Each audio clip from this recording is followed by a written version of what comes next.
Okay, good afternoon, and welcome to the final event for Global Justice Day. This is the seal of the events. It's been an excellent day. I was able to make a couple of events, and it was some exciting discussions and presentations. And so I hope this session will be an adequate cap for all of these events for Global Justice Day. The title of our event is Islamophobia, Antisemitism amid the Israeli war on Gaza.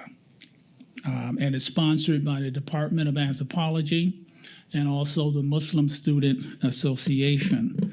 And so I just want to say a few words of explanation and elaboration on the title itself. Of course, we've all been aware of, the patterns of rising Islamophobia and anti-Semitism in the U.S. and around the world. It's very troubling.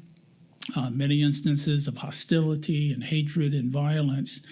And we're very much opposed to that across the board. And of course, it's contrary to our university policy, no hate policy in our logo at Hofstra.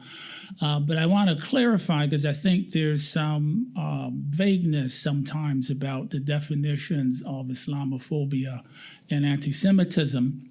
And so I don't want to give an elaborate definition, but just to discuss some of the fundamentals of what a proper definition would look like from a social scientific perspective. And so if we're talking about Islamophobia, Islamophobia is fear. It's hatred. It's prejudice towards Muslims as Muslims. Right, and so I think that captures some of the crux of the definition, because it doesn't apply to criticism of the political ideology, say, of Iran, or the political ideology and policies of Saudi Arabia. Right, we may very well be, and I think many of us are, critical of some of the policies of Saudi Arabia and of Iran and of other Muslim majority states. But if we're critical of those policies and we provide some evidence, for instance, the treatment of immigrants, let's say, in the Kingdom of Saudi Arabia, then that's not Islamophobia, right? And so I think we do that in a lot of our courses. And the same applies if we're talking about anti-Semitism. It is, again, the fear, the prejudice, and the hatred of Jews as Jews. And so it doesn't apply if we're critical, again, of the policy of the State of Israel.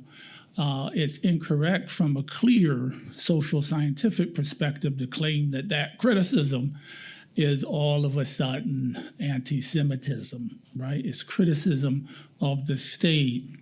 And as academics, as scholars, as students, as human beings, I think we're all critical in many ways of the policies of many of the states, if not all the states around the world, right? No states are perfect, right? And so I think this is really important to point out initially, and I think our panel is sort of moving from that spirit and understanding of Islamophobia and anti-Semitism. And the other part of the title, there's been some questions about that as well, where we say amid the Israeli war on Gaza. Some people have suggested that we should say, and that would be more proper to say, the Israel-Hamas war or something of that sort, right? I think we oftentimes see that in the mainstream media reports, and we've had some interesting and critical discussions in other events today about the mainstream and dominant media in the U.S.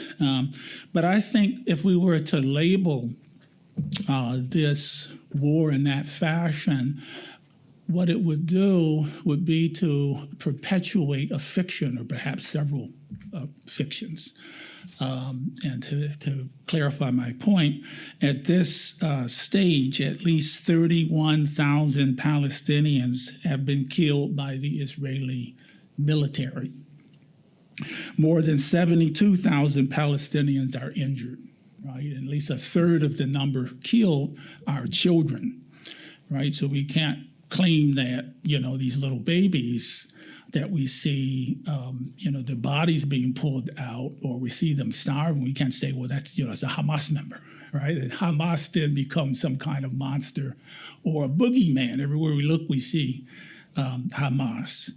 It's also very tragic that Israel's also committed intentional starvation with U.S. support of more than 2.3 million Palestinian civilians for more than 4 months, right? 4 to 5 months. So when we're talking about this sort of collective punishment as an approach to fight a war, it would be a misnomer to say that it's the Israel-Hamas war. It is a war on Gaza. It's a war on the people of Gaza. It's a war on humanity. And speaking of humanity, the spirit of this panel was within sort of a critical humanistic approach, expressed by contemporary anthropologists.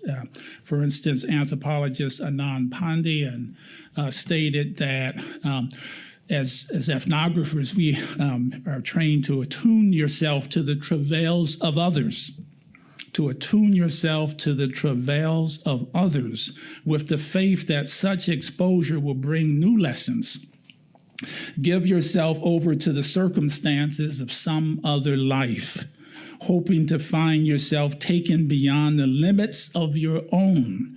These methods are essential to anthropology's pursuit, he writes, of humanity as a field of transformative possibility. And so we framed this, from the Department of Anthropology and the Muslim Student Association as this sort of humanistic, transformative humanistic panel in which quite significantly we value the lives of Jews, of Israelis, of Muslims, of Palestinians equally. Right? We're not arranging or suggesting there's some hierarchy, and that's been the problem with a lot of humanism, we could say back to the Enlightenment. Right? It's been embedded with all these hierarchies of gender and race and religion and so forth. And so this transformative concept is trying to push us in a different direction. And so just a little bit about the panel itself today. We unfortunately have missed and we've lost one of our panelists, Bethany Zymon. She had a conflict. She had to be out of town, so she's not here. But our other 3 panelists are here, and they may extend their presentations a bit slightly. But it will also allow for some additional time, hopefully, for questions from the audience towards the end. And so I do want to remind everyone that we want to have a civil dialogue. A lot of these issues are very controversial, and people have different perspectives, and we want to share and listen to each other's perspectives in a civil fashion. So we're going to begin with viewing an excellent video produced by one of our panelists. It's titled, "Will Gaza Cause Biden the Presidency?"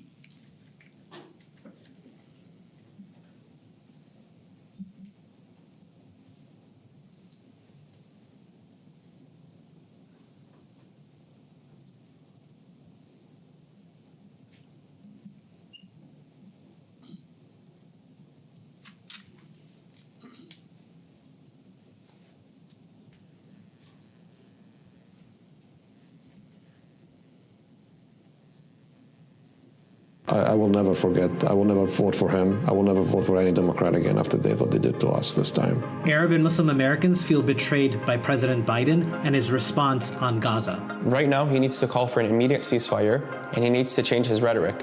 Israeli attacks have killed more than 10,000 Palestinians in just 1 month. And many are blaming the Biden administration for supporting the Israeli military and for diminishing Palestinian deaths. When I see a president fail to uphold that, they've lost all respect for me. For many Palestinian Americans, the violence in Gaza is not a distant reality. It's very close to home. Do you know how many family members you've lost so far? It's 20. Yeah, so 4 on Saturday, 4 on Monday, and 12 on Wednesday. We traveled to Dearborn, Michigan, home to the largest Arab American population in the U.S., to find out how the Biden administration's unwavering support of Israel is impacting their view of the president. We must be crystal clear.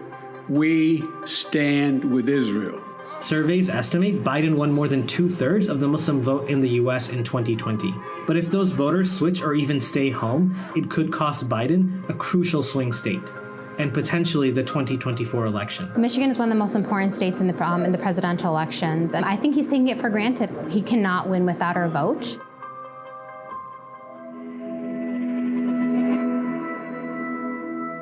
Adam Abu Salah is a Palestinian American who worked on the Biden campaign in 2020. I knocked on doors. I organized for Arab Americans to go out and vote for Joe Biden, and I will not be voting for him in 2024. This is a photo of Biden and I at a meet and greet in Dearborn. And then there's this cake. What is this cake? It says "Happy Birthday, Adam."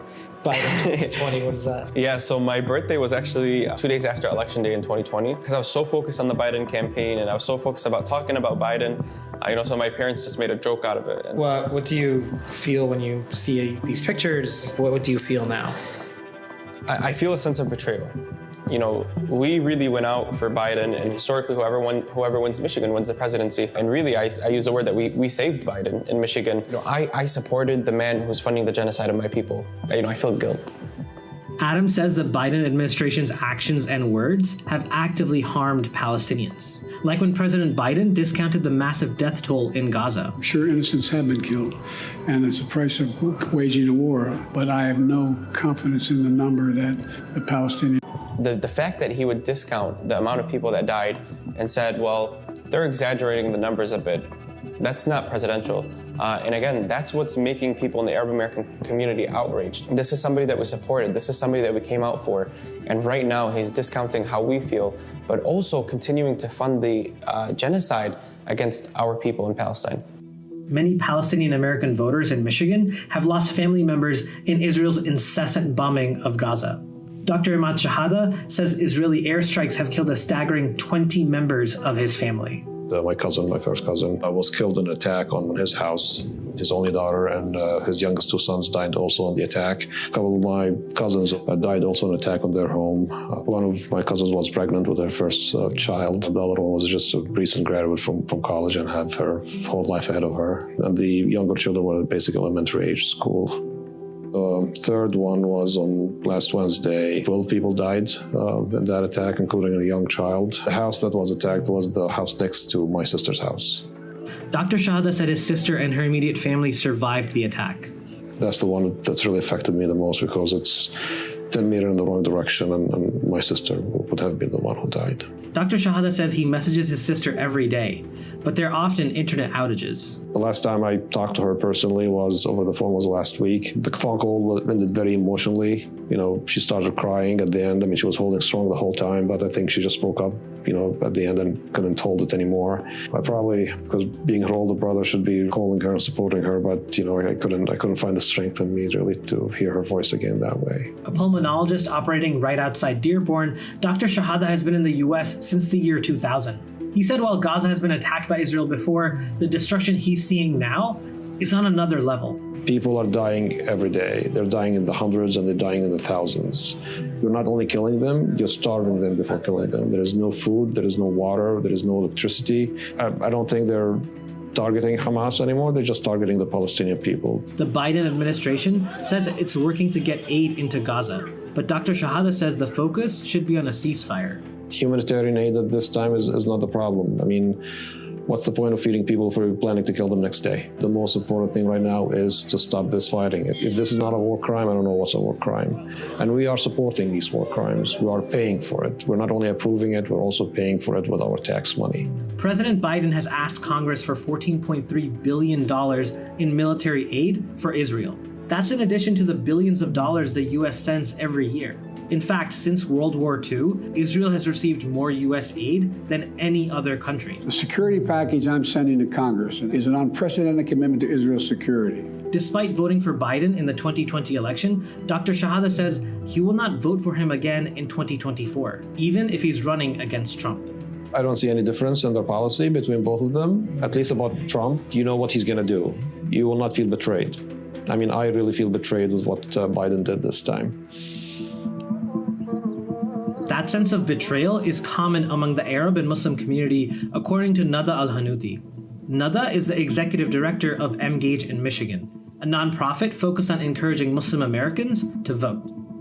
The Israeli government is performing a lot of egregious war crimes to the Palestinian community, including collective punishment, use of white phosphorus, targeting the hospitals and sanctuary zones. And we are pressing the Biden administration to act now and to enforce a ceasefire for our sisters and brothers in Palestine. Nada says the betrayal felt by the Muslim community is going to impact how they vote and could cost Biden the 2024 election. In 2020, there were nearly 1.1 million Muslim American voters nationally. Biden and the Democratic Party need the Muslim vote in order to win. In Michigan alone, we had 145,000 Michigan Muslims go out to vote, and Biden won by 155,000 votes. A recent poll showed that support for Biden among Arab Americans fell from 59% in 2020 to just 17% today. And right now, there's a lot of mistrust within our community. Our community members do not feel seen, do not feel heard, they do not feel safe. And right now, it's not looking good for the Biden campaign. Dearborn is represented by Palestinian-American Congresswoman Rashida Tlaib. She has publicly criticized Biden, saying he, quote, supported the genocide of the Palestinian people. Mr. President, the American people are not with you on this one. A lot of our community members are coming to me. They're saying, Nada, we're either going to vote third party, we are not going to vote top ticket, or we're going to stay home. The Muslim and Arab voters we talked to in Dearborn echoed those feelings. I'm a Christian Palestinian, and I've had my grandparents that were displaced in 1948 at the Nakba. I voted for Joe Biden, who I like to say is not my president. We're really dealing with a very difficult, it's like between a rock and a hard place at that point. Nowadays, if you're voting for Biden or even if you're voting for Trump, you're putting yourself into a situation where other people's lives are at stake. I will not vote for Joe Biden in the 2024 election. The cost of a Palestinian life means more to me than anything else. Honestly, I'm leaning towards not voting in the first place. So I pray and hope at that point there's going to be some sort of a change. We're not just ticking a box because we have no choice. It was actually a Trump policy that pushed Adam to get involved in the Biden campaign in the first place. But even if Trump is the Republican nominee, Adam says he won't vote for Biden.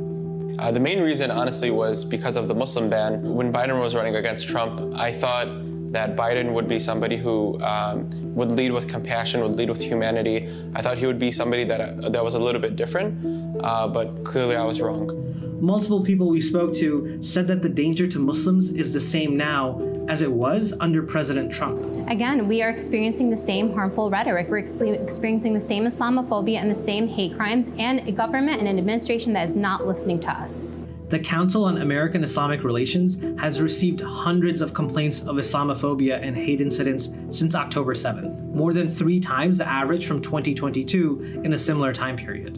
In one case, police arrested a man who said he wanted to, quote, hunt Palestinians in Dearborn. And in Illinois, a man killed a 6-year-old Palestinian-American boy, Wadia al-Fayoumi, in what authorities called a hate crime. When I go to my local mosque and the door is locked and somebody has to let you in because of security concerns, we're Americans. We shouldn't have to feel that way. We shouldn't have to feel scared, not because of lies, but because of stuff that the President of the United States is saying. The message from the Arab and Muslim community in Michigan to President Biden is very clear. We grieve, we cry, we hurt, but we channel that energy and we're very proactive and we fight. We are going to continue to fight for our sisters and brothers back home. Right now, he needs to call for an immediate ceasefire, and he needs to change his rhetoric. But whatever President Biden chooses to do, he's already lost the vote of many of the people who helped him win Michigan. History will not forgive him for doing this. We will not forgive him for this when November comes next year. We will not forget.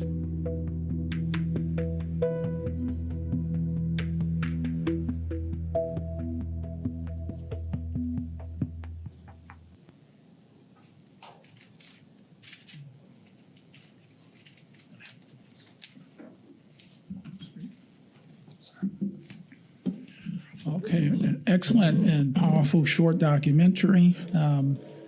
And we have the privilege of having the producer of that documentary present on our panel.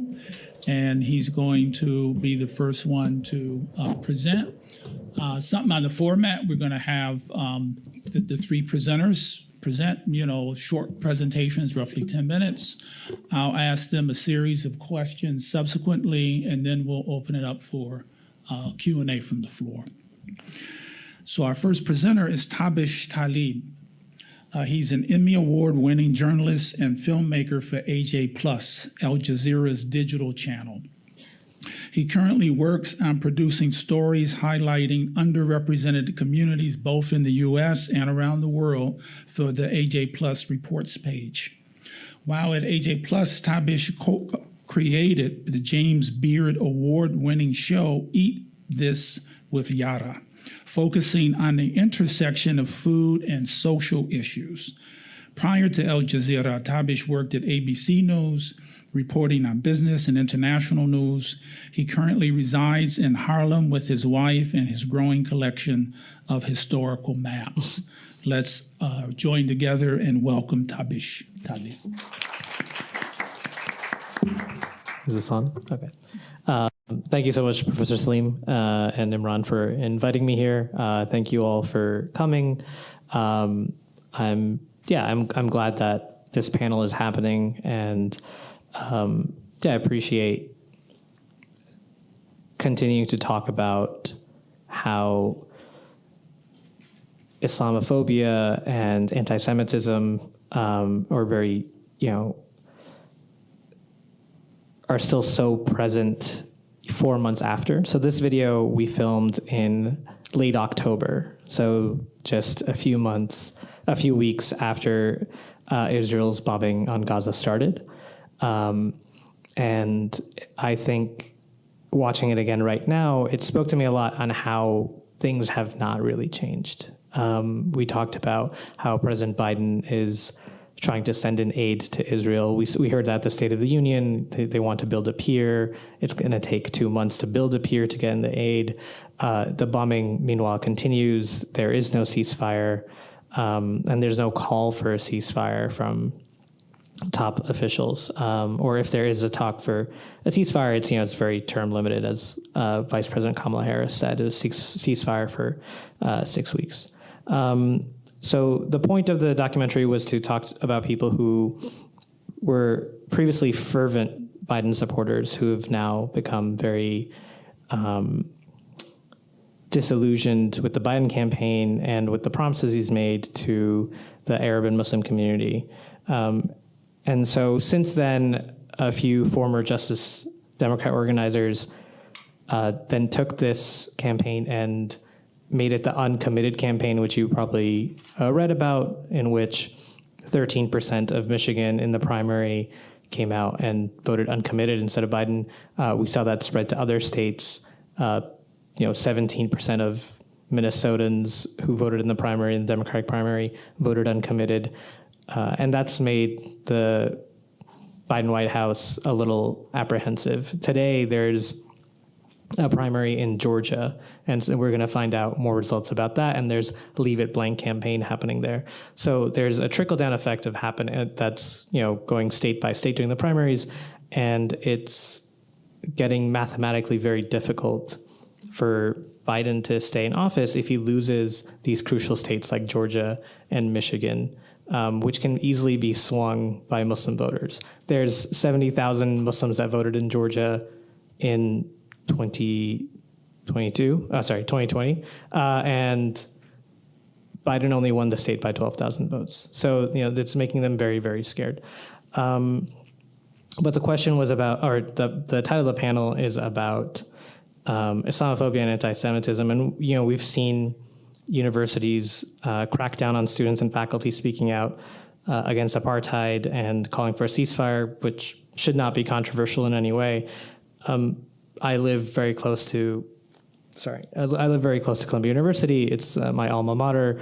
It's cracked down the most, I think, from most of the universities that I've read about, in which two student groups, Students for Justice of Palestine and Jewish Voice for Peace, were banned off of campus. And there's very strict ideas of what anti-Semitism means. It's anti-Semit. They created an anti-Semitism panel, but they can't define what anti-Semitism is.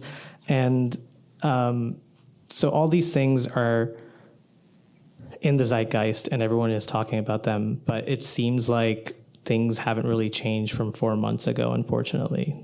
As Professor Salim said, 31,000 Palestinians have been killed since October 7th.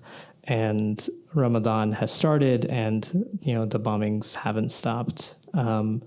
We are experiencing Islamophobia here in the United States. The video talked about Wadi al-Fayumi, a 6-year-old who was stabbed 26 times to death, unfortunately. We had 3 Palestinian-American, young adults, young men shot in Vermont a few weeks after this video came out, and more hate incidents being reported by CARE.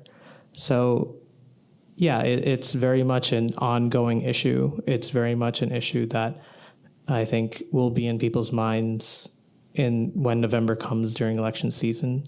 And it's very much an issue, I think, that us as people in the Muslim community or people who are pro-Palestinian have to face, unfortunately.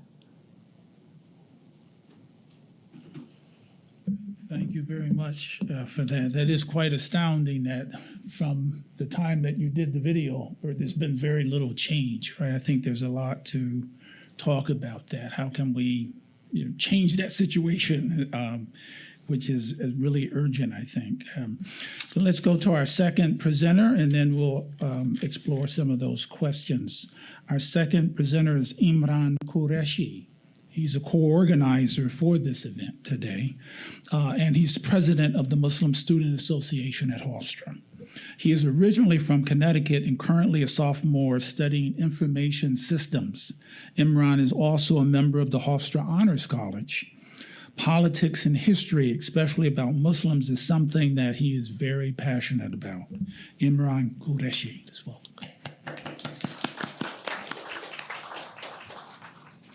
Assalamu alaikum. I am honored to be able to speak today on this panel and for the warm introduction by Professor Daniels. First, I want to thank all the event organizers, Professor Daniels, for moderating, and all the panelists and audience here today. As the MSA president, I have witnessed firsthand how Islamophobia has surged, including here on campus, since October 7th of last year, while Hofstra University leadership was slow to respond to the concerns of the Muslim community. I'm grateful that I'm here today to discuss this issue in depth and to help educate about Islamophobia and its dangers. I remember waking up on the morning of October 7th like I did any other day, but when I checked my Instagram feed and saw the images of the October 7th attack, I was completely stunned. I had never seen an attack like that in the context of the history of the Israel-Palestine conflict, and I knew that this would be a game changer of monumental proportions. When the relentless and indiscriminate bombing of Gaza started shortly after, and no mention of it was made when President Posa released her statement condemning the October 7th attacks, or about how the Palestinian people have a right to be protected, I knew the MSA had to step up and give the people of Gaza a voice when nobody else on campus would.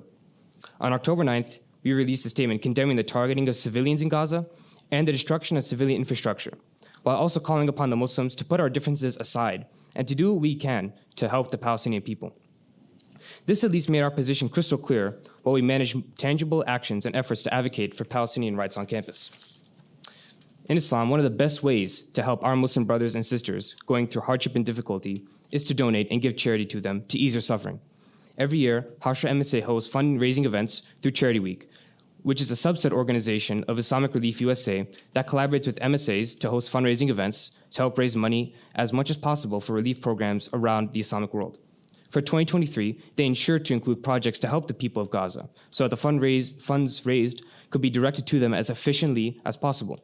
In total, Hofstra MSA raised a total of $6,470.44 in donations, which I am extremely grateful for, and which further shows our commitment to the Palestinian people. In the meantime, we received an email from our club advisor that President Poser would like to meet with representatives of the MSA to discuss various topics and issues affecting the Muslim community at Hofstra. I knew this was something we couldn't pass up, as this could be our opportunity to discuss how her statements and initial inaction had made the Muslim students at Hofstra feel unsafe and unheard, and to advise on how to be more inclusive. We also decided to publish a survey for the Muslims at Hofstra to complete about how they felt before and after October 7th, and if they felt like President Poser was doing enough to hear our voices. And the results were very telling. Before October 7th, around 60% said they felt safe or very safe on campus. But after October 7th, around 75% said they felt unsafe or very unsafe. In addition, a whopping 96% said that President Poser's statements made them feel unsafe or very unsafe, with similar numbers saying that their concerns were not expressed and that she could do a better job in doing so. When the meeting took place in early November, which included me and our chaplain, Sheikh Ibad Wali, we clearly explained to her that she has to do more to reassure the Muslim community and asked her explicitly to condemn Islamophobia in her statement, despite the surge in incidents nationwide, the countless civilians' lives killed in Gaza, and the preliminary survey results. However, she was hesitant and unwilling to move forward in trying to change her strategy, saying that she didn't want to get involved politically and that doing so would upset both sides. Now, even after we explained to her that we weren't looking for perfection, but only for an effort to mediate, she was still unwilling, and we left the meeting with no tangible results. However, we believe we were able to force a change in her wording because, in a statement at the end of the 2023 fall semester, she eventually used the word Islamophobia, which I believe was a result of successful pressure from us to use the term. Unfortunately, it was simply too little too late. There have been multiple instances of Muslims, especially Muslim women, being harassed and intimidated, with cases of people shouting at them, calling them terrorists, loudly playing Zionist music in front of them, and even one case where a Muslim woman was targeted by multiple students who sprayed inhalants in her car and her drinks, making it difficult for her to breathe and even making her go to the hospital. This is what happens when repeated warnings and advice from us were ignored. We believe if she took a more proactive approach and a stance, we wouldn't have seen such incidents like this happen on campus. All of what we have gone through as a community leads us here today. If people will not project or hear our voices, we will organize to make them heard. All we want is for everyone to feel safe and protected in practicing their religion, which is what we hope to achieve today despite the tragic death toll in Gaza. Thank you.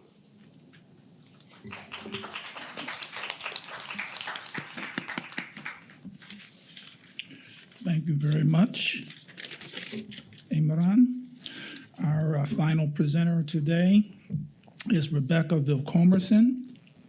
She was the executive director of Jewish Voice for Peace for 10 years, from 2009 to 2019, and is currently a leader in the Jewish Voice for Peace New York chapter. She is the co-director of Funding Freedom, which is organizing within the philanthropic sector to support the Palestinian freedom movement. She is a co-author with Rabbi Elissa Weiss of the book Solidarity is the Political Version of Love, Lessons from Jewish Anti-Zionist Organizing, forthcoming in May. I wish it was available, but she may be able to give us some. I'll come back. Come back. And it's on Haymarket Books. She is on the board of her synagogue in Brooklyn and in SURJ as well. Let's welcome Rebecca V Commerson. Hi, everybody. Thank you so much for inviting me, and thank you so much to Professor Daniels and my fellow panelists. Really helpful presentations. Ramadan Mubarak to those of you who are observing. I know it's towards the end of the day, so for those of you who are fasting, I appreciate you hanging in with us. I want to encourage us to think about anti-Semitism and Islamophobia in a framework of collective liberation. I think too often, especially in the last 5 really unbearable months, these two concepts have been sort of pitted against each other as if they're in competition, and that you can't recognize one if you recognize the other. But the truth is, of course, that all bigotries and prejudices are branches from the same tree, based on the belief that people are not equal, that people can be judged and treated differently based on the groups that they belong to. And I would say that if you find an anti-Semite, you are also that person is also probably Islamophobic, not to mention racist as well. And I also want to put this in the broader context in which Jews and Muslims experience the United States, which is Christian hegemony. So I want to share a quote from an article from a number of scholars who are part of the Critical Religious Studies in Higher Education Network. They say, Christian hegemony is the overarching power structure sustained by multiple interlocking and competing discourses on Christianity. It's a system that privileges Christians and marginalizes non-Christians, including atheists, agnostics, and non-religious people. The historical development of religion in the West, especially in the United States, has established Christianity as the default religion, not merely culturally, but conceptually. The practices, symbols, and beliefs of Christianity are so embedded in the culture that they are seen as normal and intrinsic to what it means to be a citizen of the United States. So that's sort of like the water we swim in and the air that we breathe. And I think, while in recent decades, the concept of Judeo-Christian values has gained prominence in the United States, that actually obscures the closer experiences of anti-Semitism and Islamophobia in this country. So I want to share a definition of anti-Semitism that was developed by Parseo. Parseo is a resource and education Center for Social Movements, and they've developed a curriculum in this collective liberation framework. So bear with me, another quote, but just wanted to make sure, we have, like Professor Daniels said in the introduction, it's important to sort of talk about our definitions. Anti-Semitism is grave, serious, and totally incompatible with movements for collective liberation, and everyone must stand against it in any form. Anti-Semitism is discrimination, targeting, violence, and dehumanizing stereotypes directed at Jews because they are Jewish. In the past decade alone, some examples of anti-Semitic violence we have witnessed include the murder of 11 congregants at the Tree of Life Synagogue in Pittsburgh in 2018, synagogue shootings at a Chabad synagogue in Poway, California in 2019, Nazi symbols at the January 6, 2021 U.S. Capitol insurrection, anti-Semitic hate groups and rallies, and the desecration of cemeteries. We've also seen the use of Jewish stereotypes and conspiracy theories as part of racist ideologies. Visibly observant Jews have been especially harassed and harmed. We understand anti-Semitism as historically contextual, situated amidst interrelated conditions and struggles. That's why we fight anti-Semitism within and as part of broader struggles against oppression and for collective liberation. For instance, white nationalist violence has been on the rise in the US, fueled by anti-immigrant and racist manifestos, sentiments, and conspiracy theories, such as the Great Replacement theory. Jews are among the targets of white nationalist violence, along with Black people, immigrants, Muslims, and trans and queer people, among others.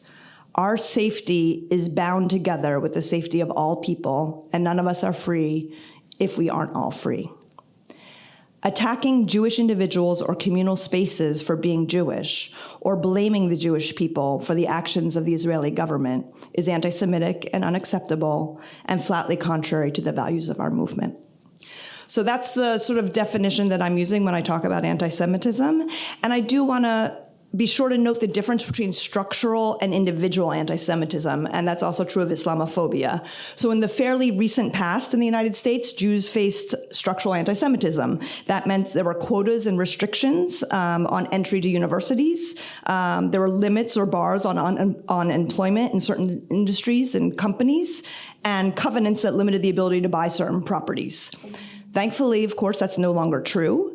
And while since the Trump administration, anti-Semitism has again grown closer to power and may very well again, the anti-Semitic incidents that we see are generally perpetrated against individuals. Not only that, but public concern about anti-Semitism rises to very high levels, where people who are perceived as anti-Semitic can face losing jobs, funding, contracts, memberships, all kinds of things. So in contrast, as all of you mentioned in the video as well as in your presentations, Islamophobia is still systemic in this country. So here in New York, for example, up to a few years ago, there was widespread surveillance of mosques by police in the entire tri-state area. Muslim and Arab people face being put on no-fly lists and interrogations at airports. It's still very acceptable in general to make public comments about Muslim and Arabs without any consequences, and in fact, sometimes it's advantageous. So I do want to make sure that we're right-sizing the conversation about anti-Semitism. It's really always very hard to talk about this because it can play into the idea that there's a hierarchy of oppression, but it does feel really important to speak with precision about the different experiences that different people are having based on their identity. What's happening to Palestinian, Arab, Muslim, and other people of color in the months since October is just incredibly grave. You all, again, mentioned many of them: shootings, stabbings, doxing, losing jobs, harassment on the street. And in the larger sense, as also was reflected in that video, and I think we can't underplay this, Palestinian lives are being publicly devalued daily by our political leaders through the wholehearted support of Israel and by continuing to supply it with weapons, even as Palestinians in Gaza are starving as a consequence. So of course, Palestinian and Arab people watching this happen rightfully feel and seem completely unheard and uncared for. And I think that what Imran described as happening on this campus is really what's happening at Columbia. It's happening at campuses all over the country where concern about anti-Semitism, which is a very, very important concern and needs to be addressed and taken very, very seriously, but it is being elevated above the seriousness with which Islamophobia should be addressed. Peter Beinart, this is my last quote, I promise. Peter Beinart is a prominent modern Orthodox commentator, modern Orthodox Jewish commentator, and he recently wrote an essay. I think it actually predates October 7th, but so do many of these trends. He wrote an essay called "Anti-Semitism is Rising Because Bigotry is Rising." And he said, quote, "So we see again and again the way in which anti-Semitism doesn't arise in isolation. Anti-Semitism arises as part of a larger stew of bigotries based on a fundamental disrespect for the humanity and equality of a whole range of groups that are seen as threatening white male Christian straight dominance." It's always been that way. The Nazis were not only genocidal anti-Semites, they were also viciously anti-Black. They were, of course, genocidal against the Roma and against the handicapped. And I think it's important to remember this story because it ultimately leads us also to recognize that a struggle against anti-Semitism must be connected to a struggle against anti-Palestinian bigotry. So the vast majority of overt anti-Semitism that we experience in the United States is by Christian nationalists. Many of these same Christian nationalists use their alliances with Israel as a way to absolve themselves of their own anti-Semitism. A perfect example of this is Pastor John Hagee, who promotes Jewish settlement of Israel as a way to further the apocalypse, which, in case you don't know, does not end well for the Jews or for any other non-Christian peoples. Jews are instrumentalized and ultimately sacrificed in this scenario, and there's really no more anti-Semitic framework, I think, than that. And to complicate matters even further, the state of Israel actively allies itself with Hagee and others like him, other Christian nationalists, despite their overt anti-Semitism. So I think this is a good time to remind folks that anti-Semitism is practiced against people, not states. Criticizing the action of a state is not anti-Semitic. What has been coined as the new anti-Semitism posits that since Israel defines itself as the Jewish state, that it represents the Jews of the world, and that means that critique of it is by definition anti-Jewish. That is an incredibly dangerous formulation, and we have known that for years, but it's become absolutely starkly apparent since October. If Israel's actions can't be criticized because it is anti-Semitic, because criticizing it is anti-Semitic, then no action by Israel is out of bounds. And that is how we've ended up in the situation we are in now, where we're seeing being justified. We're seeing Gaza largely destroyed, over 30,000 people dead, a famine being imposed on its people actively by Israel, and the world is standing by and justifying it, obscuring it, by trying to make it about anti-Semitism instead of the actions of a state against another people. So the last thing I want to say is that I really hope for good faith engagement on this, both in this room and in the larger world. Just in the last few days, Jonathan Glazer, who is Jewish, is a Jewish filmmaker. He just made the Holocaust film The Zone of Interest, and he spoke out at the Oscars. His hands were really shaking as he spoke. And he said that he didn't want his Jewishness or the Holocaust to be used to justify occupation or dehumanization. And then he was immediately attacked as someone who was renouncing Jewishness itself. If a person like him with these credentials cannot escape this kind of attack, it has an incredibly chilling effect, certainly on Jews who are speaking out, and many of us are, and on every other person who is speaking out to end this genocide being perpetrated even as we speak. So I think really the only antidote is continuing to stand up for one another, to speak out even when our hands shake, and to pursue safety through solidarity. Thank you. Three excellent presentations, and they have deleted half of my questions, so I'm going to just ask a few. First of all, I'm wondering, for all the panelists, why do you think in the U.S., a country with prominent values of religious tolerance and pluralism, that there is such a persistence and this upsurge of Islamophobia and anti-Semitism? I'll go first. So I think concerning Islamophobia, I think there are a variety of factors. I think that outward actions that are required by all Muslims in adherence to the Quran and the Sunnah, such as the 5 daily prayers and wearing the hijab, they put Muslims negatively in the spotlight by people because these practices are not seen in Judeo-Christian societies such as America. And another big factor is the lack of knowledge about Islam among the general population, which only adds fuel to the fire. Many don't seek to understand the wisdom behind Islamic beliefs or to see them in the context in which they exist. Therefore, we need to go to the scholars and the people of knowledge in Islam to truly understand the religion, which applies for both Muslims and non-Muslims. And also, I think even events such as like 9/11 or October 7th, as well as geopolitical tensions between the West and Muslim countries, they give legitimacy to those who seek to target Muslims without having their actions openly challenged or refuted. So I hope this is where we come in to make sure that this is called out. Thank you, Imran.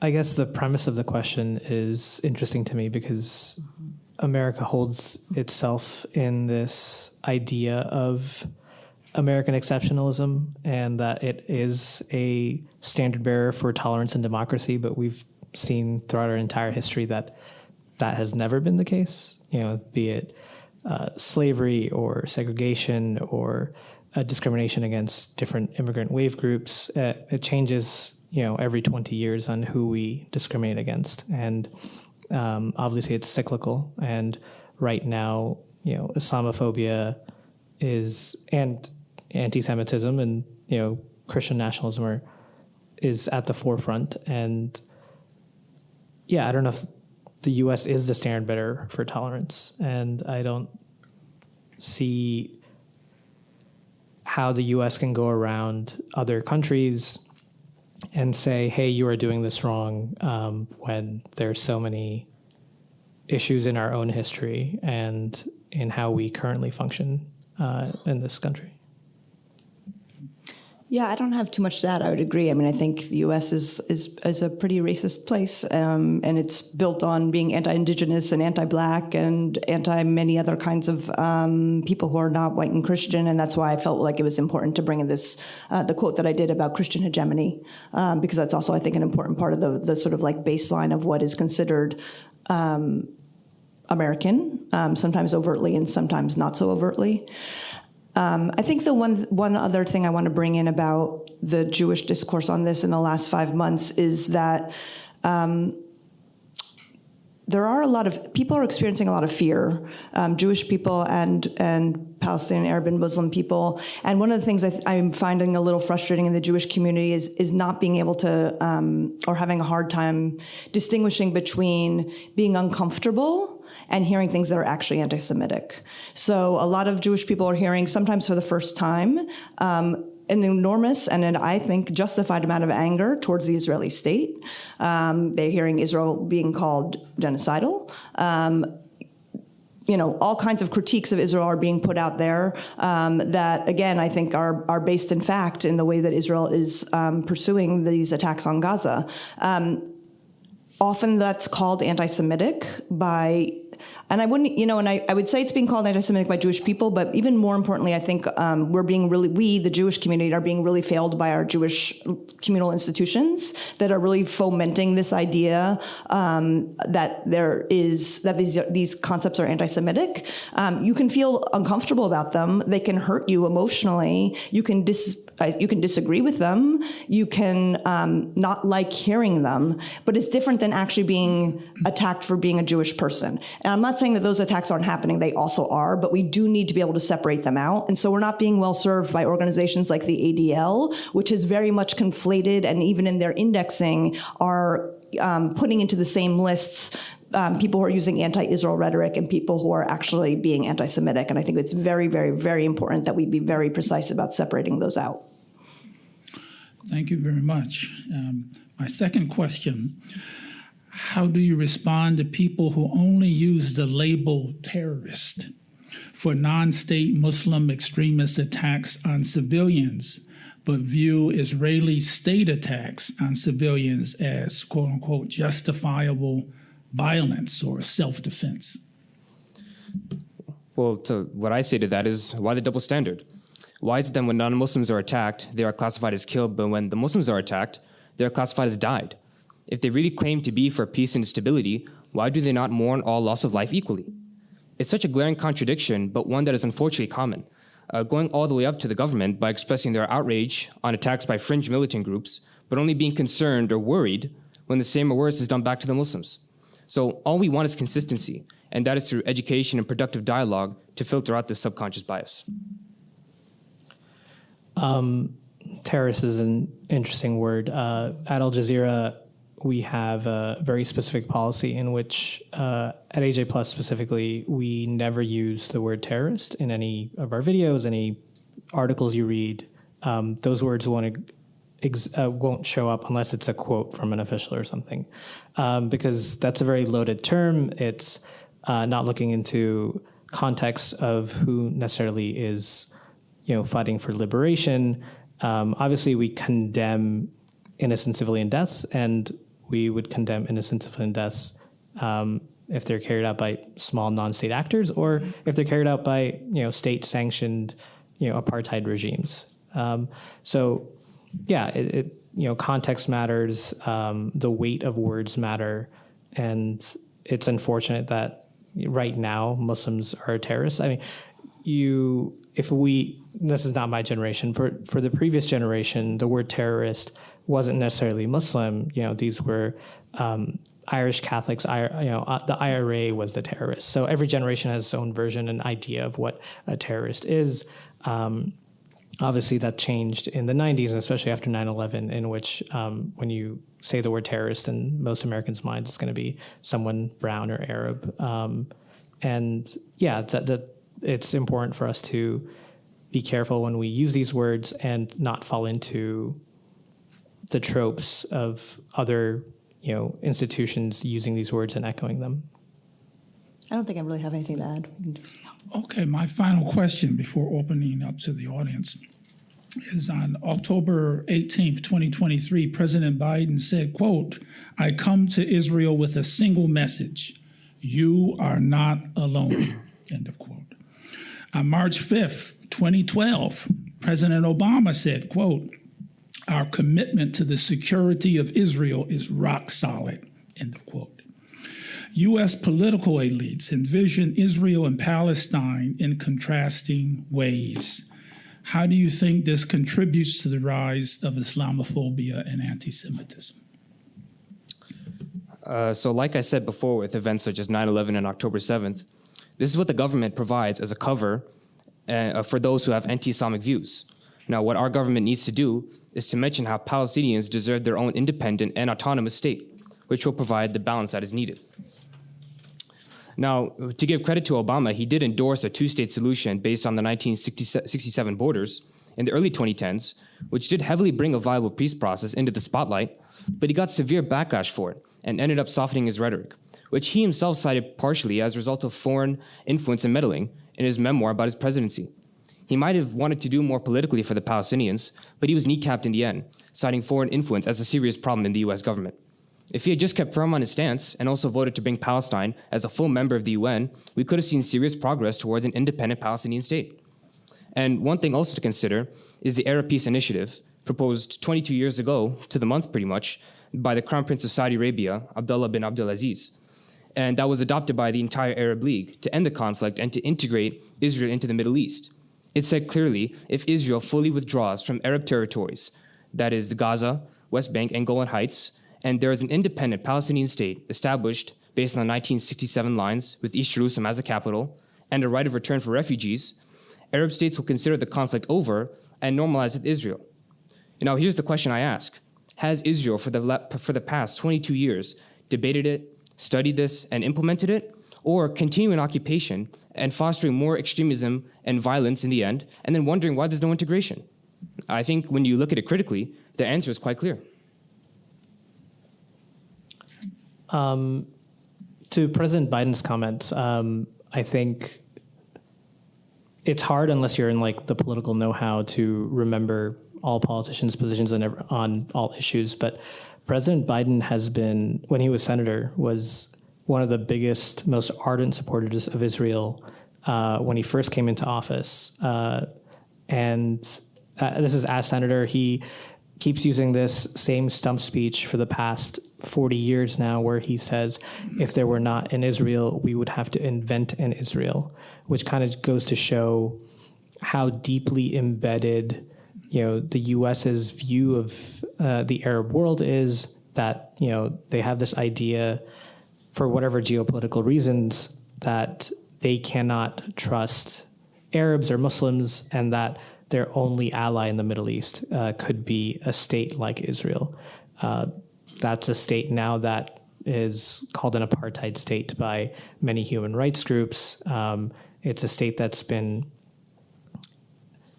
taking away territory from what's Palestinian land through illegal settlements. And all the U.S. does now is say, it doesn't even give Israel a slap on the wrist. It says, we condemn settlement building, but settlement building is still happening while the assault on Gaza is happening. And the U.S. and Israel relationship is so deeply entrenched amongst both parties. It's not just a Democrat issue, but in the U.S. foreign policy, regardless of whether it's Trump or Biden in the Middle East, is not very different. And yeah, it's and those words, were there not in Israel, we'd have to invent in Israel. That can indirectly lead to the Islamophobic rhetoric that's normalized. When President Biden comes out, last fall and says, I don't really believe those numbers. When the President of the United States says that, then a lot of Americans don't believe that there's 31,000 Palestinians killed. If you go on online forums now, they'll be like, no, where are you getting those numbers from? That's released by the Palestinian Health Ministry. And they're like, that is controlled by Hamas. But those numbers have been, verified or reiterated by the U.S. Pentagon, which has its own way of calculating deaths. And those numbers released by the Palestinian Health Ministry have not been wrong in the past, whether it be the assault in 2018 or 2014 in Gaza. Even Israel uses them.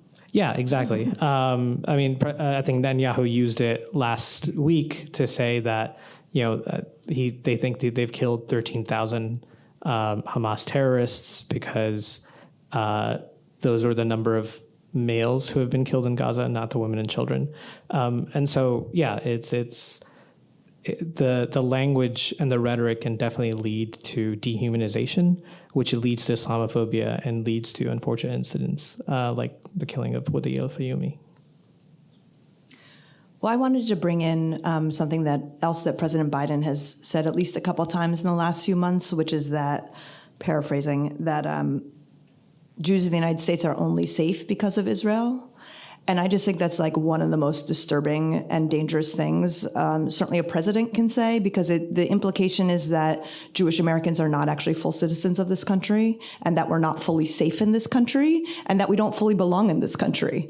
So there's really something incredibly anti-Semitic about it, and it says a lot about his worldview, and it says a lot, and I think it really sends a message about othering Jewish people in this country that's extremely dangerous, especially in a time like this one. And by time like this one, I really am talking more about the rise again of Christian nationalism. So that's, has been really upsetting to hear. And I think the one other thing that I wanted to bring up is the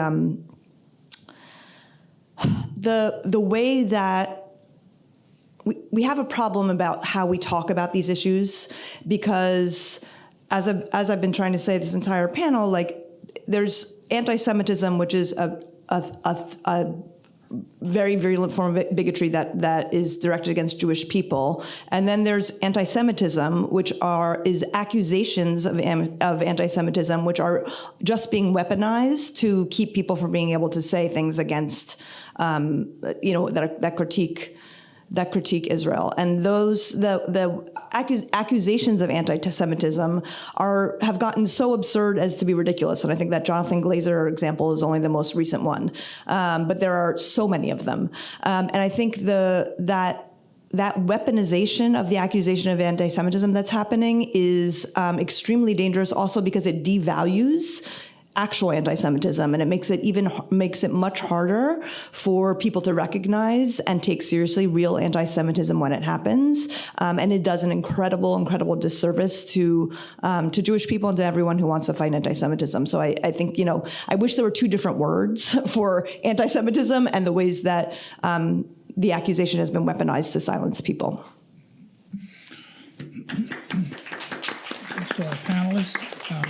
Why don't we open up for questions now from the audience? You can form a line if you like at the central microphone.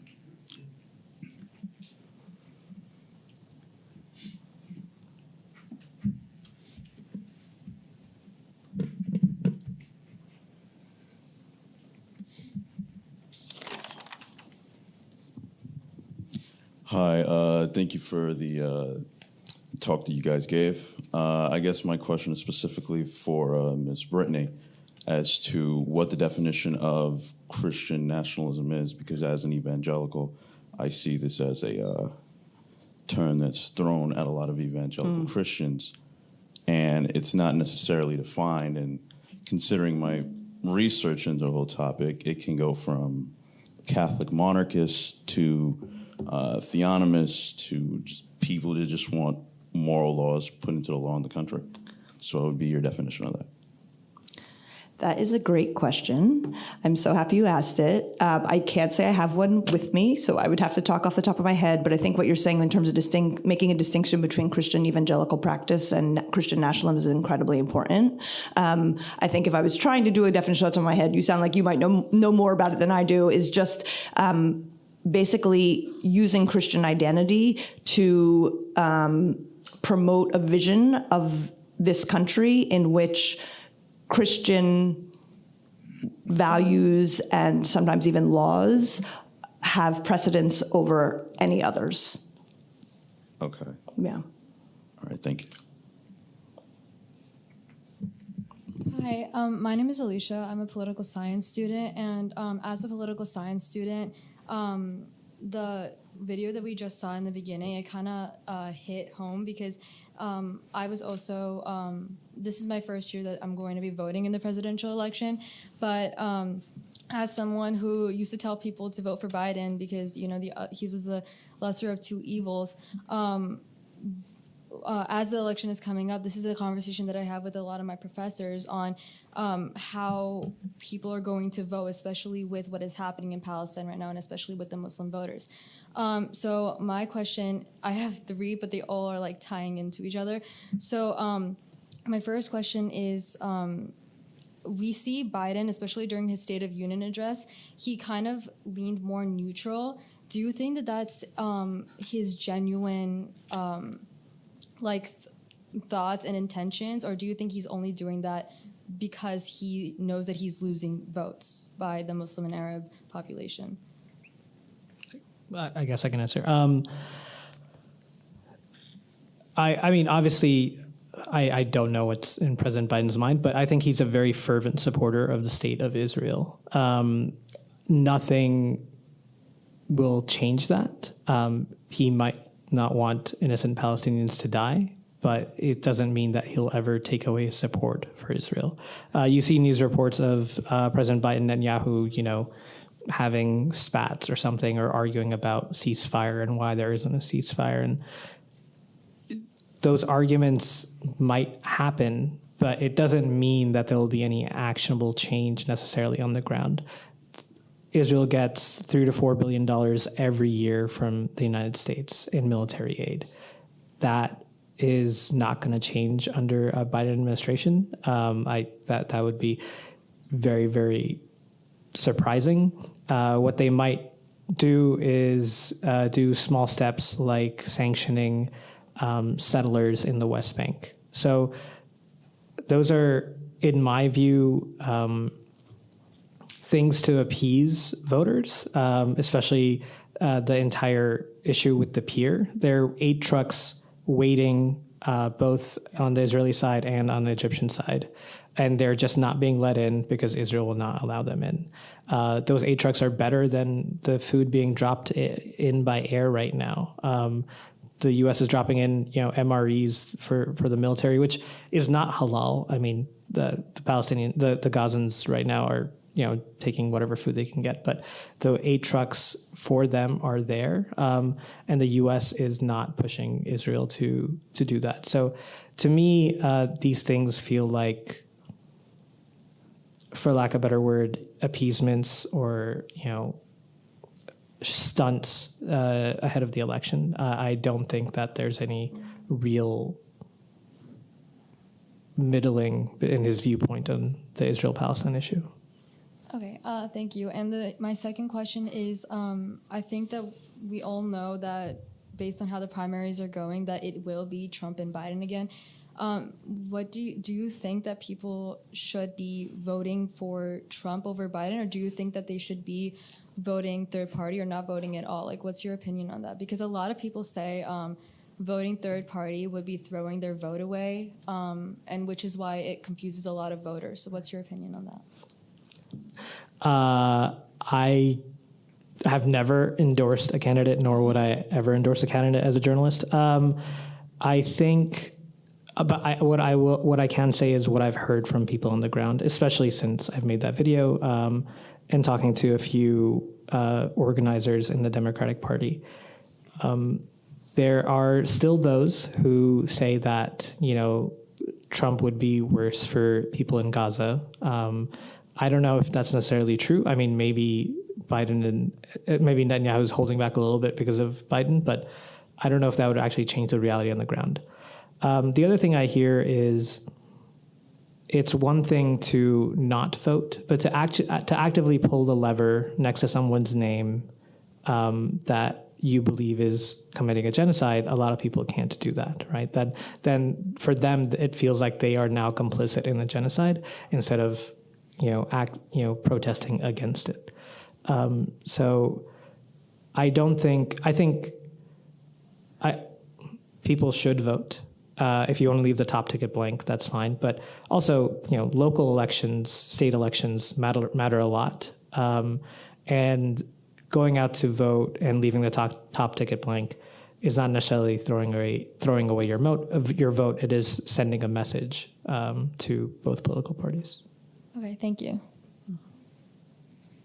Hello, my name is Ushin Yadav, and I'm a journalism major student. So I want to talk about media. It's like we already seen that, like since October, how Western media is kind of portraying a one-sided story. So what do you think? Like, what are the major factors contribute to the Western media's portraying the one-sided story? Also, the bigger brands like New York Times and Washington Post, it's been seen that more than 1,000 articles were used, like heavy words like slaughter, massacre for Israeli people, where though like for Palestine people, it's like graveyard or they are dead kind of thing. So what do you think, like what are the factors that are, behind these media channels, and how can we fix that? I think the institutionalism that exists both in Washington, D.C. in terms of support of Israel has trickled down into media as well. My colleague Sana Saeed has done good videos on taking on what the mainstream media has said in terms of, New York Times articles where they use the term, Palestinians dead versus Israelis killed, and the vast discrepancy in how that is reported. I think younger people are looking to more alternative news sites or social media or whoever they get their news from. And I think that's something that scares traditional media. But I also see differences within traditional media. So I was looking through the New York Times Instagram today. Their most liked post in the past week. Can anyone guess what it was? Their most liked post on Instagram. It was the Hollywood celebrities wearing ceasefire pins for Gaza. Mm-hmm. So they know exactly what their audience wants. They know that this is going to engage really well. They know that a lot of the audience supports ceasefire. And they can see it. You get numbers right away on how your viewers are reacting to it.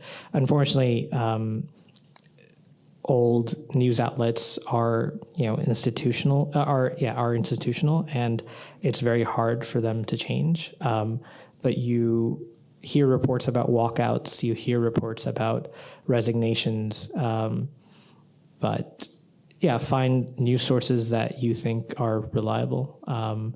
And those will disrupt traditional media to have a more nuanced view of the situation. To that, I want to say my second question, if we would not rely on these print traditional media, like there are so many, we, especially Generation Z, we are more into social media and digital news, like there are so many fake news are also spreading, especially for like anti-Muslim. I talked to the head of the CARE New York, and he shared that how when the attack happened in the World Trade Center, there was a fake news that was revolving in the digital media about like Muslim praying outside of the mosque and being happy, which was the clip earlier, like few years like early than that incident. And this kind of thing still happening. Like there are so many stories that and so many posts and videos that are still circulating on the digital media. So I don't know, like whether if we are not relying on these print media, they are still like threat on the digital media. As a journalist, what do you want to say to that? Mm-hmm. I think there are biases in all media. I think that unfortunately, there's no easy solution. I can't be like, just only follow. I mean, yes, please watch Al Jazeera and AJ+. But I can't just be like, just follow this media. It's the one that's always correct. You have to be diligent. You have to be the one, taking in news sources, and you have to see how news organizations have reported on issues in the past. And media is slow to change sometimes, which is why social media news has taken off so much. I think there is a dearth of, there's a massive growth in, fake news and news spreading. I don't know what the solution to that is, but unfortunately it's up to us as individuals to parse through that and consume and share the information that we think is accurate. Thank you. Good evening to our lovely panelists. It's an honor to speak with you all. Who I am is irrelevant, so I'll get to my question. After hearing calls tonight for representatives like Joe Biden and others to, for lack of a better term, and pardon my French, but get off their asses and stand up and do something, I was wondering if any of our panelists foresee an alternative to achieving peace that is not reliant on colonialist institutionalized powers to solve a problem that is only in existence due to their very nature being in the positions that they are. I don't frankly have an answer to that question. I think how I view it, they're so powerful that we have to use sort of alternative strategies to deal with them. So I think back to Alicia's question about like who to vote for, what I've heard, and this is like not my opinion, but I've heard of it, and I think it's pretty convincing that voting for Trump is not voting for his policies, it's punishing Biden. Because if you vote for Trump, it's setting the precedent that we are not going to accept you turning our backs on us. If you turn our backs on us, we're going to vote for the other guy, right? And if you do the same to us, we'll vote for the other guy then. So I think that could work. I mean, we'll see if it can work, but I think it's a very interesting strategy that it could have an effect. It could force them to change their long-term positions if we show our political power.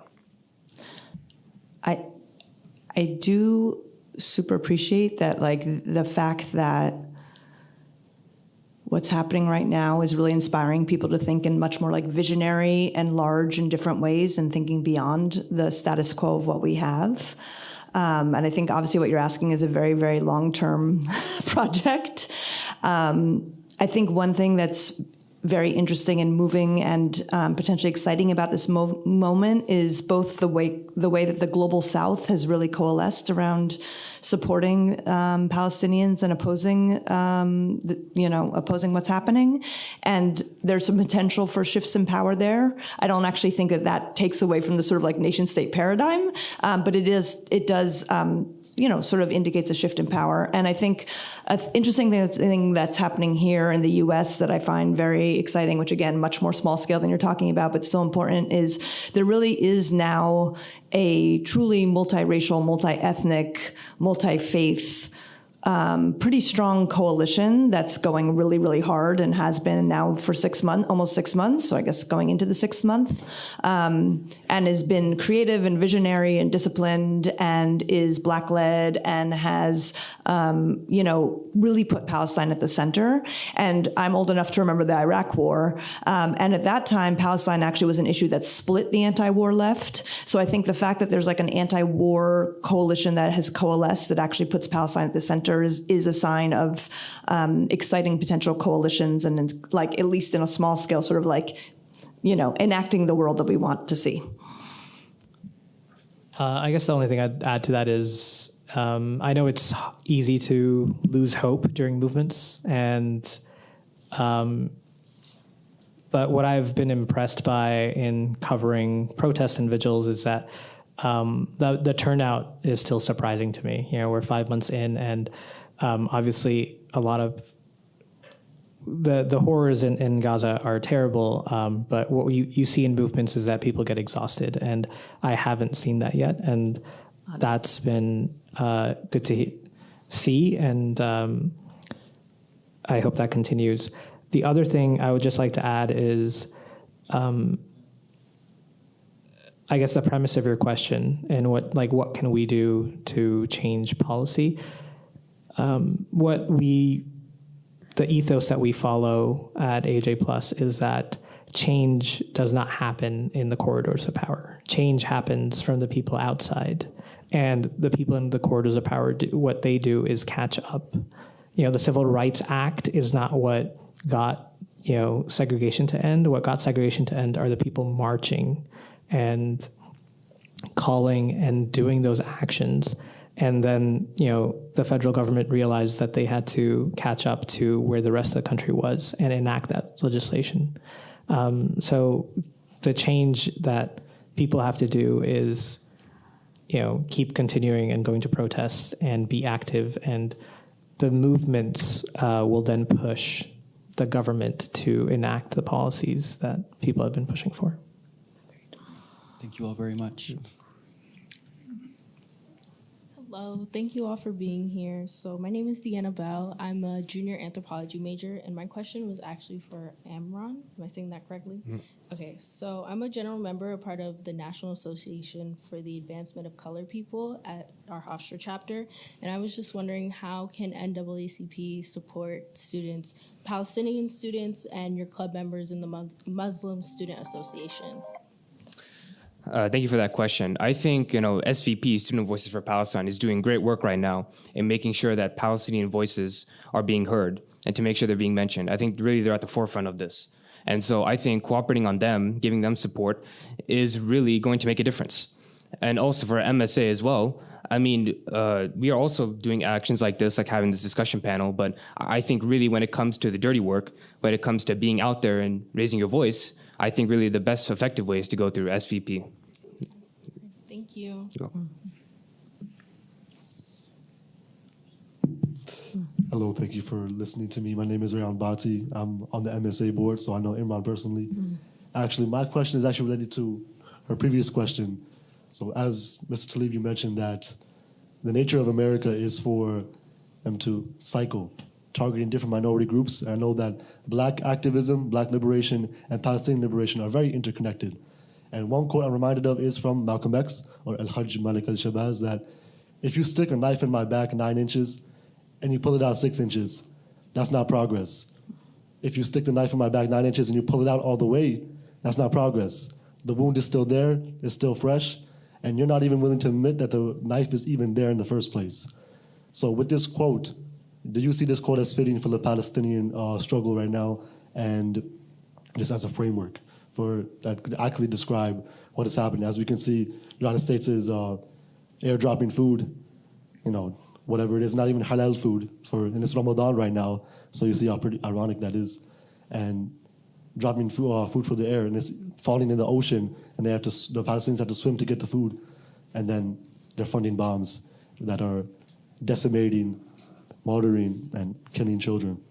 Thank you. I think it's directed towards Mr. Talib and Imran as well. No, it's a poignant quote. I think the person that said it best was actually the person in the video, Dr. Shahada, who lost 20 members of his family. And he said, there's so much focus on humanitarian pauses, the word ceasefire, and they're like, oh no, let's just do a humanitarian pause to let aid in. Let's build this pier that's going to take 2 months and cost millions of dollars to let this aid in. Exactly. And Dr. Shahada said, what's the point of feeding them if you're going to bomb them the next day? Mm-hmm. And the biggest thing that needs to happen right now is to get the bombing to stop, to get the genocide to stop. The aid trucks the people will figure out how to get food, NGOs will figure out how to get aid trucks. The thing that needs to happen is the bombing to stop, and for the U.S. to stop funding Israel. Yeah, I think he touched upon that pretty well. But, going back to, I think, what Alicia mentioned about the State of the Union address, where Biden was basically crying crocodile tears. He vetoed how many ceasefires? 2, 3 ceasefires? 3 ceasefires. 3 ceasefires. It's insane. And about the hostages, they want to talk about getting the hostages out. In the ceasefire plan, the hostages are going to be released, right? How are the hostages supposed to be released when there's constant bombing going on around, right? How is humanitarian aid supposed to get in when there's bombing, right? You have to stop the bombing, you have to stop the fighting, then you can get humanitarian aid in and the hostages out. It's very simple, but unfortunately they have ulterior motives. Exactly. They don't even recognize that the knife is there. Yeah. If I could just add one thing, because I totally agree that the most important thing is a permanent ceasefire and for the bombing to stop. I do think in the phase we're in, it's also really important. I feel like the public conversation, this goes back to the question about the media, the conversation has really shifted to humanitarian aid and what kind of humanitarian aid, and from the sky or from the sea or from the land and all this sort of stuff.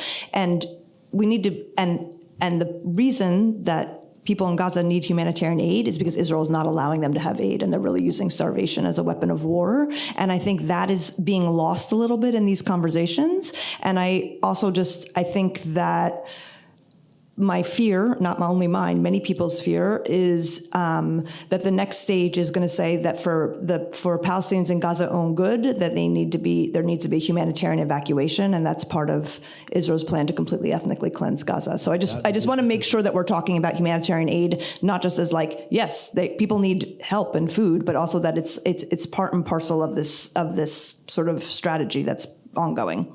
Thank you so much. That was a really important point. Thank you guys for your time. Hi again. So I wanted to, sorry, I completely forgot. God. Oh yeah. So I wanted to touch upon this incorrect, like mostly about anti-Semitism and Islamophobia. I feel like there's an incorrect notion with what's ever happening in the Middle East right now that it's a religious war between Muslims and Jews. Do you think that incorrect notion is what's contributing to the rise in Islamophobia in America and the rest of the world, and why there's so much backlash among people who support Palestine? I think Rebecca will have a better answer on this, but what I'll say is that the incorrect notion is not like people's fault. This is a narrative that's been shaped by the Israeli government, that they are the state for Jews, that they are the only ones who can defend Jews. There are, about 16 million Jews worldwide. Half of them live in Israel, but half of them live outside of Israel. And Israel has taken it upon itself to be the voice for all Jews. And I think that's where this idea of it being a religious conflict comes from. And the justification for a Zionist state did come from this idea that, this was our land 2,000 years ago promised to us. And I think that narrative is what, unfortunately, a lot of us fall into, when this has been always a story about settler colonization of an indigenous people that lived on that land and then were expelled out. And getting to reframe that conversation is difficult. I think it's been happening more and more in the past 5 months. But a lot of people have been reading brilliant books by Ilan Pape or Rashid Khalidi, and those books talk about it better, and setting up this idea, reframing it at that this is not a religious conflict, that this is not just a conflict between Muslims and Jews, and something that was also mentioned in the video, like not all Palestinians are Muslim. There is a sizable proportion of Palestinian Christians, including in Gaza. One of the people we interviewed, Lexis Zaidan, who said in the video that her parents were displaced in the 1948 Nakba, and she's Palestinian Christian, and she's been one of the leading organizers of the Vote Uncommitted campaign in Michigan and now nationally. So it's very easy to fall into that trope, but reframing that conversation is important. Yeah, I agree with that. I don't have that much to add. I think the only two small points I would add is, first of all, I think that framing around religious war, around like, there's nothing we can do, it's a conflict that's been going on for thousands of years, and so it's impossible to solve, is like the number one thing that I hear when people sort of don't know anything, or when they sort of don't want to get involved and are scared to talk about it, or just not interested in talking about it. And so I think the framing that you just offered is really, really important in terms of talking about no, what we're talking about is like a modern phenomena that's, part of colonialism.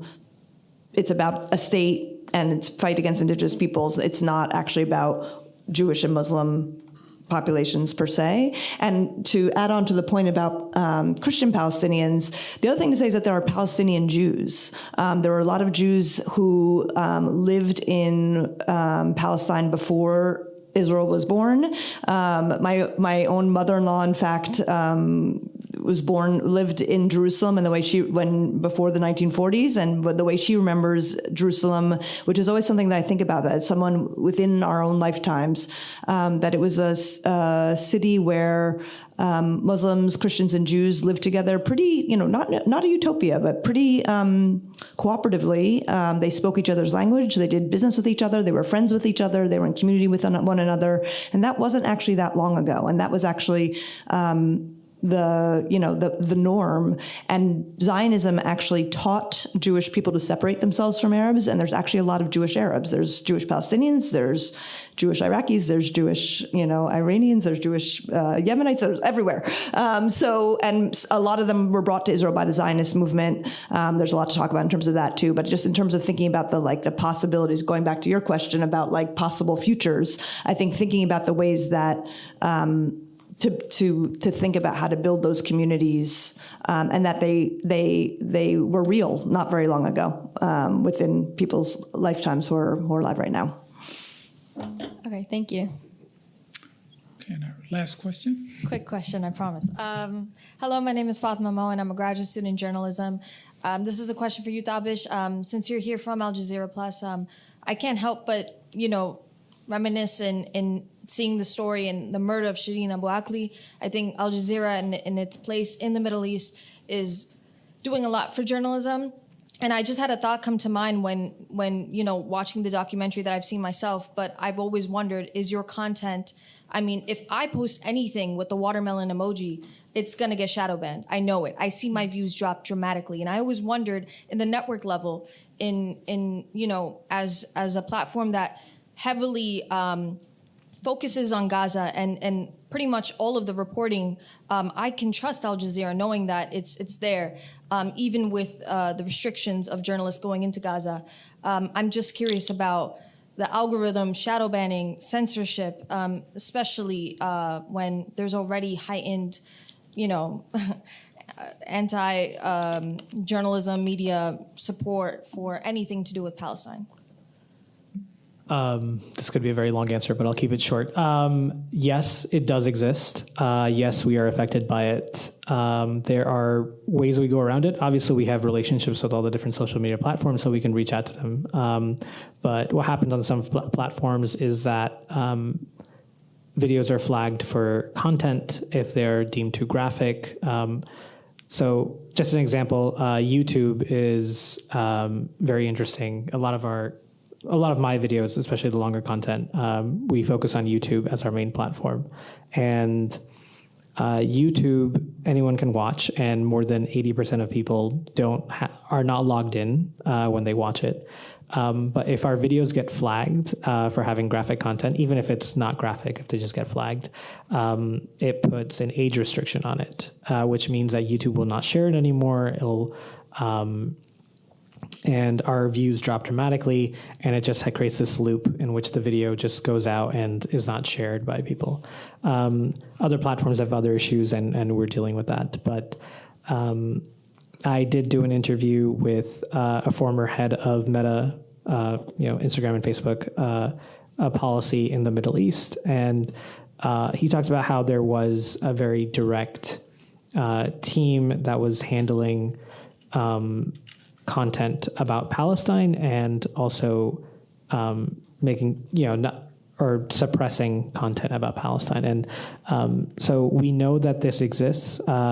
We understand that despite all the shadow banning and all the suppression that exists on all the social media platforms, there's no safe one, right? I can't be like, YouTube is not good. Like Meta, YouTube, TikTok, they all have suppressed content for us. But despite that, we've seen our engagement increase massively. So we can see that the people it does reach, it is impacting and people are reacting to it. But the only thing you can do to defeat the algorithm, and this is from a quote from the former Meta exec, is that you just have to inundate it with content. If you see shadow banning of your own Instagram stories, of your posts, You just have to keep posting over and over and over again. And the AI filter can only flag so many things because it needs to let content through. So you have to overwhelm the system in order to get the word out there. Thank you. Okay. I'd like to thank everyone for participating and attending this event, and definitely to thank our panelists for excellent presentations and responses to all of these questions. We have another important event that I want to announce is going to be on Thursday. What happens over there affects us here, and it's going to be here in the same place at 1 o'clock on Thursday from 1 to 2:25. So please attend. It's going to be a student-led panel and presentations, totally, okay? So please attend that, and thanks again for attending. And if anyone wants to be in touch with Student Voices for Palestine, please contact me. I think Deanna had mentioned it, but I can put you in touch with them because I think it's very important for us to continue to build the movement to try to change our government's policies.